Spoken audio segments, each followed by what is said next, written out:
Rain slammed against the diner windows as the door burst open. A masked man stormed in, shotgun raised, voice shaking as he screamed for everyone to get down. Plates crashed. A white couple dropped to the floor. But the only black waitress in the room didn't move. The barrel pressed against her forehead, cold and steady. She didn't beg. She didn't cry. She calmly studied the weapon like she'd seen it before.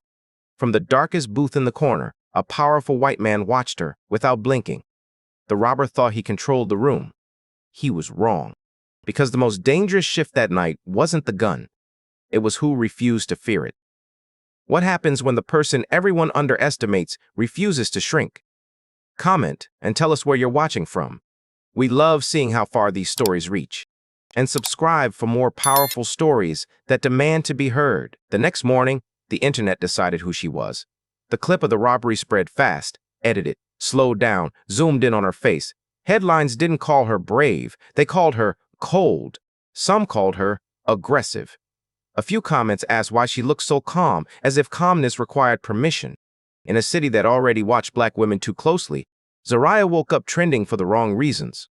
Before that night, her life had been simple. Long shifts, low tips, smiles that weren't always returned. She worked double hours to cover the cost of her mother's care, visiting when she could, pretending everything was under control. Her father had once told her that discipline was louder than fear. She carried that lesson into every room, especially the ones where she was the only one who looked like her. The diner wasn't dangerous. It was dismissive. Customers avoided eye contact. Managers praised her attitude in ways that felt like warnings. She learned early that shrinking made other people comfortable. She just stopped doing it. 3 days after the robbery, she was fired. The owner blamed negative publicity, insurance concerns, online backlash. The same crowd that watched her survive now questioned her tone. The message was clear. Her composure was acceptable during danger, but not after it. That evening, a black luxury car pulled up outside her apartment. Dominic stepped out slowly, as if he had all the time in the world. He wasn't there to apologize. He was there with an offer.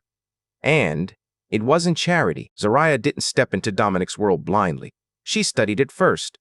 The club sat on the edge of the waterfront. Polished marble floors, velvet booths, and a guest list filled with men who shook hands in public and broke laws in private. When she walked in for her first shift, conversations paused for half a second too long. Eyes measured her, not because she was new, but because she was different.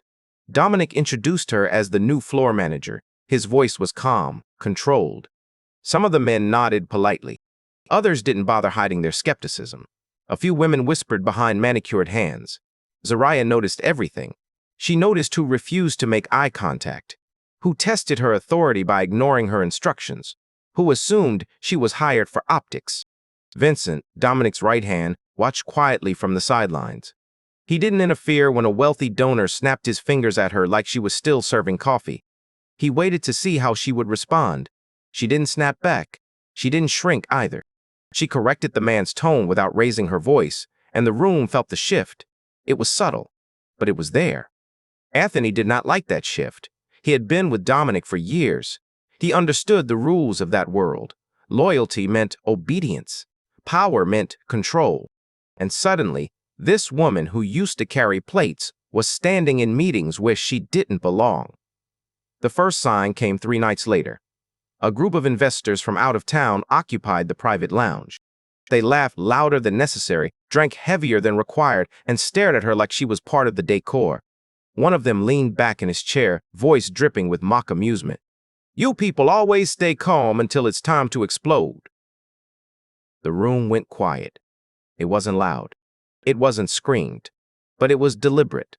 Zariah didn't look away. She didn't blink. "You mistake discipline for weakness," she replied evenly. Vincent's eyes lifted slightly. Dominic, standing near the bar, said nothing, but he didn't step in either. Anthony did.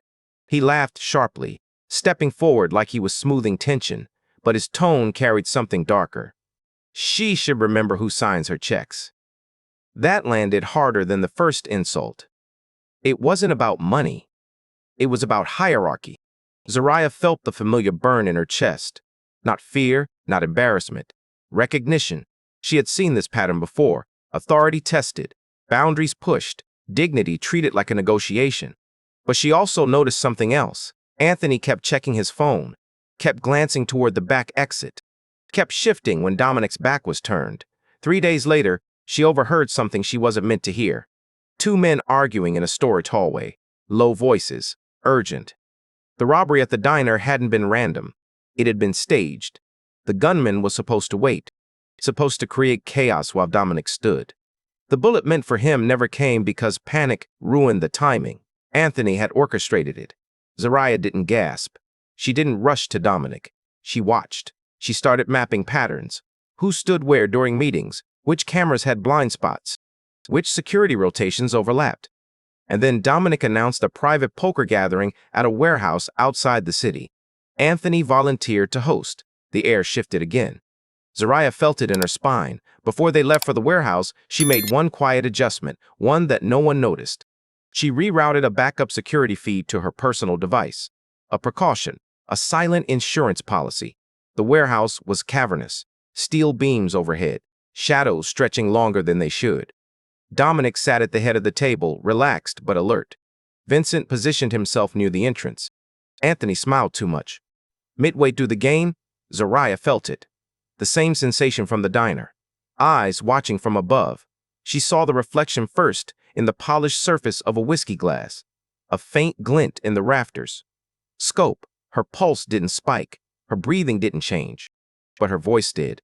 Check the ceiling. It wasn't loud, it was urgent. Anthony reacted first. "Sit down," he shouted, too fast, too sharp. That was the mistake. Gunfire exploded from the rafters. Chaos erupted. Zariah grabbed Dominic by the collar and pulled him backward as a bullet shattered the table where his chest had been seconds before. Vincent returned fire toward the shadows. Crates splintered. Men dove for cover. The room filled with smoke and the metallic scent of fear. And in the middle of it all, Anthony was already moving toward the exit, not helping, escaping. Zariah saw it, and she understood something chilling. This wasn't just betrayal, it was war, and the man who thought she didn't belong had just made her the most dangerous person in the room. The warehouse ambush didn't end the war. It exposed it. By the time they returned to the city, Dominic's organization was split in half. Rumors spread fast. Some blamed outside rivals. Others whispered what no one dared to say openly, that the betrayal came from inside. Zariah didn't need whispers. She had proof. The rerouted security feed she activated before the poker night had captured something critical. Not the sniper's face, not the gunman in the shadows.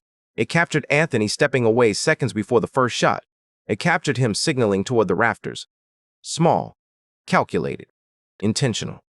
Dominic called a meeting at the club 2 nights later. Not a private one, a full gathering.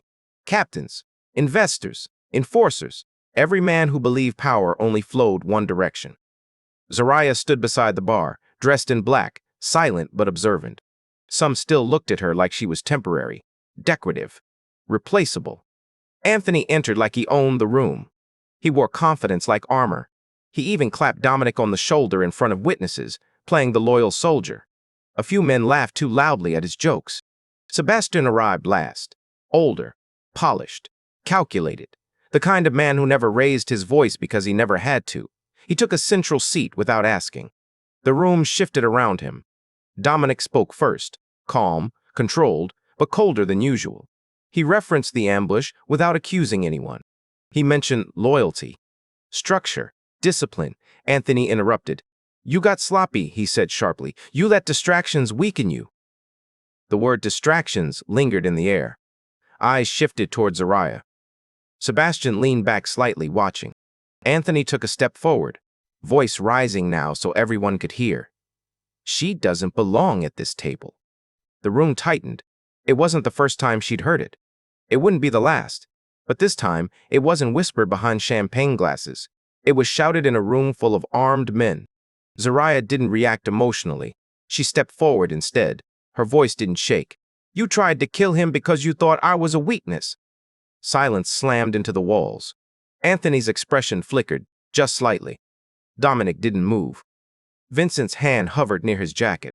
Sebastian's gaze sharpened. Anthony laughed, loud and reckless. "Prove it! There it was! The challenge! The trap!" Zariah didn't argue. She reached into her bag and connected her phone to the club's overhead system. The main screen above the bar flickered to life. Grainy footage filled the wall. Anthony. The signal. The step back before the gunfire. The room inhaled as one.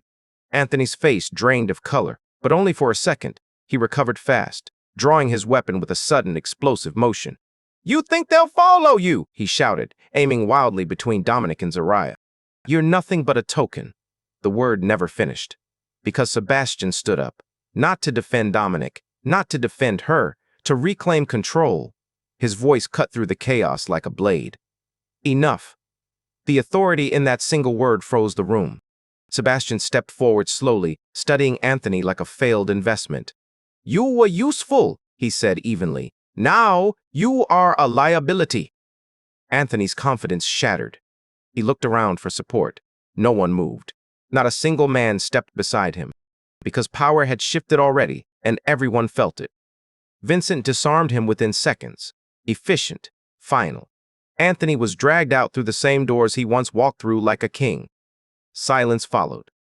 Sebastian turned his attention to Zariah now. Not dismissive, not amused, evaluating. For the first time since she entered that world, no one in the room questioned her presence, not because she demanded it, because she earned it. Dominic stepped forward and placed his hand on the table, steady, claiming space. "She stays," he said quietly. No one objected. The message was clear. She wasn't decoration. She wasn't charity. She was the reason Dominic was still alive. And in a world that respected survival above all else, that made her untouchable. But Sebastian's eyes lingered a second too long, as if calculating something deeper. Because removing a traitor was one thing. Challenging the architect behind him was another war entirely. 6 months later, the waterfront club operated differently. Quieter, sharper, more disciplined. Zariah Vaughn no longer stood at the edge of rooms. She stood at the center of decisions. The same men who once avoided eye contact now waited for her approval before speaking. Not because she demanded fear, but because she proved she could survive it. Dominic never announced her position publicly. He didn't need to. In that world, authority wasn't posted on doors. It was felt in silence. Vincent adjusted to her leadership without resistance. He had seen who pulled Dominic out of gunfire. Loyalty, in his eyes, followed survival. Sebastian never challenged her directly again, but he watched, carefully. And Zariah understood something important. She hadn't just exposed betrayal. She had exposed a deeper bias. The assumption that composure in a black woman meant compliance. The belief that discipline meant submission. She returned to the diner one night, not to reclaim it, not for revenge, just to sit. The same rain hit the windows, the same neon flickered outside. But this time, no one looked at her like she was invisible. No one questioned whether she belonged, because power had rewritten the narrative, not just in that room, inside her. She still visited her mother every week. Lorraine Vaughn didn't always remember her name, but she remembered her strength. And that mattered more. Zariah never asked for respect. She built it. And the truth that lingered long after the gunshots faded was simple. Racism doesn't always shout. Sometimes it whispers, doubts, underestimates. But underestimation can be fatal. So the question isn't whether the world will doubt you. The question is, what will you become when it does? If this story moved you, like this video and share it with someone who needs to hear it. Comment your thoughts below. We read them all. Subscribe to Black Community Struggles for more powerful stories that refuse to stay silent.